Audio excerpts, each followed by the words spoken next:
காலிய பிள்ளையா மாற நான் பொய் சொல்லுவேன். 63 கல்யாணம் பண்ணி வச்சிருக்கேன். அதனால நான் காதலிக்கலன்னு சொல்லல, சும்மா காதலி.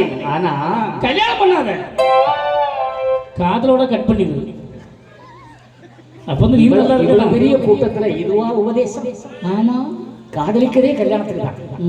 ஆனா அதற்காக மதம் மாறாதே, அதைத்தான் சொல்லுவேன். மதம் மாறாதே. நல்லா கேட்டுக்கோ, நல்லா கேட்டுக்கோ. அப்படியே கஷ்டப்பட்டா கூட்டிட்டு வா, சாமி கம்புக்கு வா, உங்க கல்யாணத்தை நான் நடத்தி வைக்கேன். ஆனா மதம் மாறாத. பத்திரகாளிக்கு பிள்ளை எப்படி இருக்கணும்? கூட்டிட்டு வந்து பத்திரகாளி அம்மன் கோயில தாலி. அது யாரா இருந்தா என்ன? ஆமா, லில்லி ஜாவா இருந்தா என்ன? ஆமா, சும்மா கிட்டலாமே. எனக்கு என்னவோ அவனை பார்த்தா ஏதோ லவ் பண்ண போலே தோணுது. சாமியார் தப்பா நினைக்காத, பண்ணு. ஆனா மதம் மாறிடாத. மதம் மாறாம எப்படி இருக்கணும்? நம்ம சாமி காப்பாத்தாரு.